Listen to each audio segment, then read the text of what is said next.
From the Chicago White Sox, Tim Anderson. Liam Hendriks.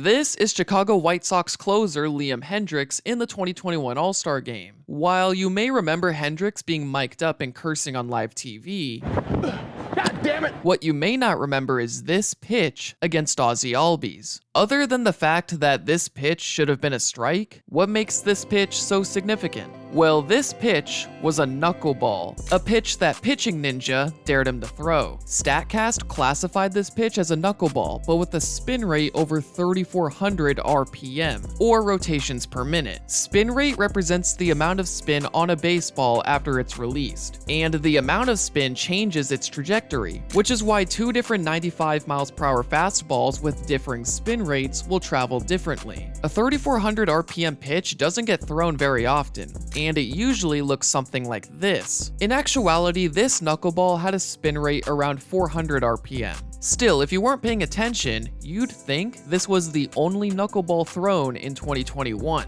I mean, are there any knuckleball pitchers in the league? Since 2015, only 10 players have thrown a pitch considered a knuckleball by StatCast. 5 of these players were position players, and the only reason these guys pitched was to relieve the bullpen. As for the 5 pitchers on this list, they have either retired or they're out of the league. However, one of these pitchers did pitch in 2021, and it was only a few weeks prior to the All-Star Game. That pitcher was 33-year-old rookie Mickey Jannis. Unless you play MLB The Show or you're an Orioles fan, you may not know who he is. That doesn't take away from his incredible journey to his MLB debut, a debut over a decade in the making. Jannis was drafted by the Tampa Bay Rays in the 44th round of the 2010 draft, a draft round that doesn't even exist anymore. Usually when a player is drafted this deep into the draft, they just go back to college. Well, for Jannis, he was a college senior, so this was his only shot at fulfilling a childhood dream.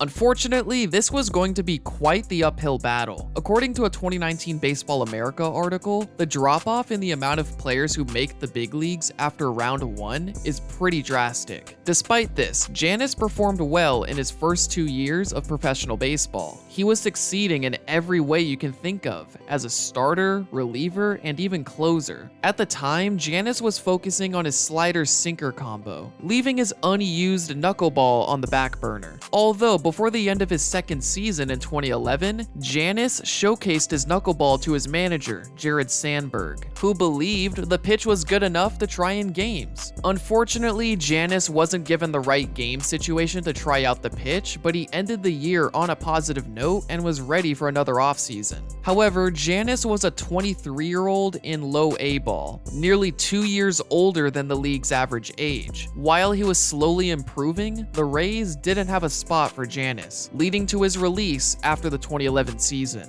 For the 2012 season, Jannis moved to the independent circuit, pitching for the Lake Erie Crushers of the Frontier League. He knew in order to get back to affiliated baseball, he needed to stick out from the rest. A right-handed pitcher throwing in the low 90s can only go so far. Jannis needed to use his knuckleball. Here's the thing about the knuckleball. This isn't exactly a pitch that pitchers are wanting to use, especially today with the emphasis on high velocity and spin rate. Using the knuckleball is a last resort. It's a profession born out of failure. Tim Wakefield transitioned from a limited minor league position player to a starting pitcher to stay in baseball, eventually turning into a knuckleballer after being released by the Pirates. R.A. Dickey was a first-round pick in 1996, but was still in AAA in 2005 at age 30. However, he threw a forkball that actually resembled a power knuckleball. So, with encouragement from Rangers manager and pitching coach Buck Showalter and Oral Hershiser, he decided the best way to prolong his career was to focus on perfecting the knuckleball. But it wasn't easy. In fact, in Dickey's first big league start with the knuckleball, he gave up 6 home runs. Still, Still, he eventually found success. Dickey believes the number one reason why pitchers don't turn to the knuckleball is due to ego. It's not easy to come to terms with the fact you're not who you once were. Also, it's the lack of willingness from organizations to help a young pitcher develop the pitch. It took Dickey almost 5 years to become comfortable enough to throw the knuckleball for a strike. Developing an entirely new style of pitching takes time, and some organizations frankly don't want to give that time. And I don't blame them, as today's baseball environment caters to high velocity and spin rate. As Dickey says, no front office has the patience for someone who's just going to go out there and walk the house and hit people. This is why pitchers don't trust the pitch itself, given how erratic it moves and how difficult it is to master. All of these reasons contribute to the decline in total knuckleballs over the past decade. With limited organizational support and a changing baseball landscape, who do new knuckleball pitchers turn to?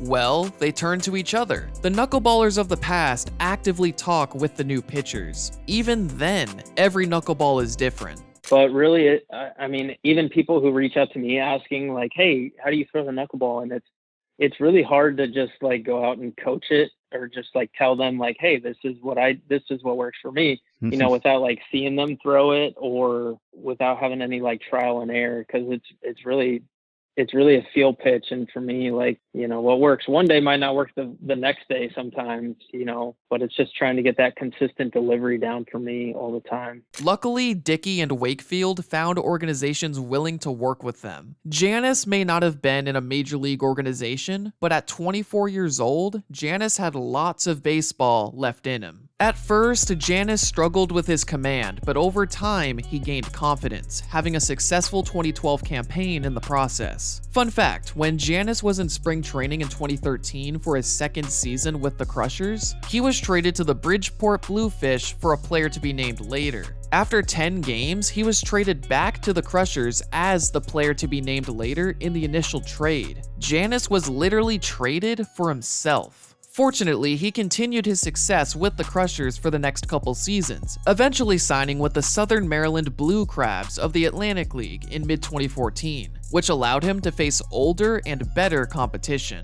Prior to this change, Jannis was starting to struggle with the Crushers and had told his parents prior to the 2014 season that this may be his last year as a player. By the end of the season, he was succeeding against tougher competition. Still, the road to MLB was far from over. Prior to the 2015 season, he re-signed with the Blue Crabs, but was traded to the Long Island Ducks not long after. By mid-season, it was clear that Jannis was in the midst of his best season to date. These performances caught the eye of the New York Mets, who had an opening in their High A rotation. 4 years after being released by the Rays, Jannis was back in the minor leagues. Also, he was in an organization with a big league pitcher who became the first knuckleballer to win the Cy Young Award. The saying goes that knuckleballers get better with age, a statement that rang true for Dickey as he won his Cy Young Award at age 37 and stayed in the big leagues for another 5 seasons. As Jannis was only 27 years old when he re-entered the minor leagues, his career was still getting started.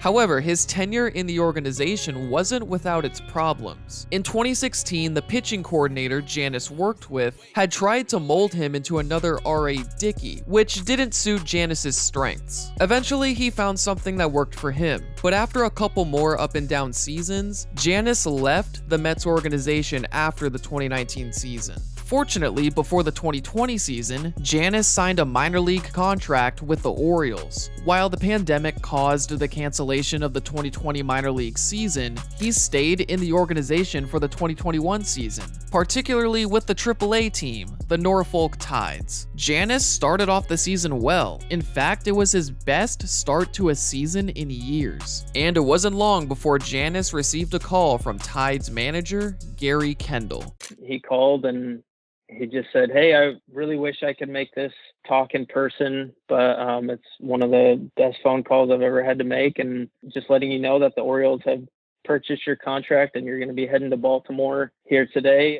And then as soon as he said that, you know, my whole body just started kind of shaking, and you're just like, oh my God, this is happening. After more than a decade of hard work and resilience, Jannis had finally achieved his childhood dream. Now all that was there to do was to head to the mound. You know, usually when you're out on the field, you don't really like hear what's going on, especially when you're like warming up and stuff. But for some reason, when I was like on the mound, I heard the PA announcer just making his major league debut, Mickey Jannis on the mound or whatever. And 2-strike pitch. He got him. First major league batter down on strike. Carlos Correa coming up. He's caught on the track. Want to know the count. Runner going. Wins, fires down to second, and Tucker's out. Jannis went against the heart of the Astros order and didn't allow a single hit. His strikeout of Yordan Alvarez was the first by a knuckleballer in 2 seasons. Everything was perfect. Well, for now.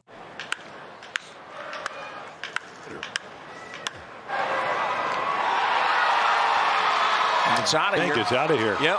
And that's the unpredictability of the knuckleball. Fun fact, when Jannis was walking off the field, he was checked for foreign substances. Granted, this was around the time the league office implemented these new measures, but come on, why would a pitcher who throws a pitch with as little spin as possible need spider tack? Regardless, after this game, Jannis was sent back down to AAA, where he has remained ever since, which is why his MLB career stats look like this. Still, he completed his goal. He completed his childhood dream. And apart from the personal goals, he joined an elite club of players. He's one of 11 knuckleballers since 1990 to debut in MLB. No one can take that away from him. So, what's the future of Jannis and the knuckleball? Well, now that Jannis has pitched on an MLB mound, his goal is to stay on that mound. However, he's currently a free agent, and with the uncertainty of the CBA negotiations, coupled with his poor performances in the second half of the 2021 season, it looks like an uphill battle for Jannis. But injuries happen all the time, and pitching staffs always need someone who can do a bit of everything, like spot starting, long relieving, or even opening.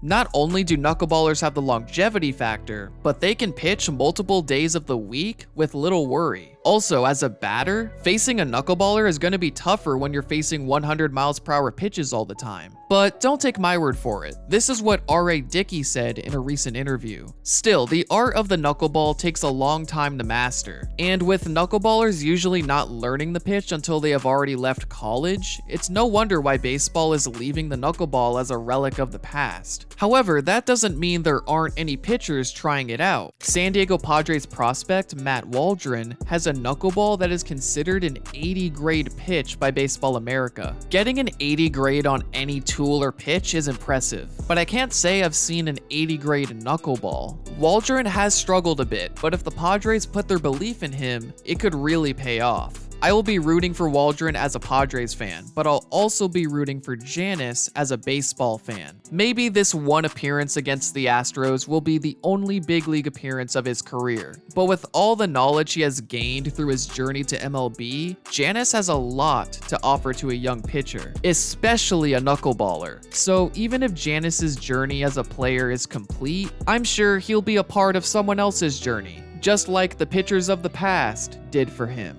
I hope you guys enjoyed the video, leave a like if you did, and subscribe for more content just like this. Thanks for watching.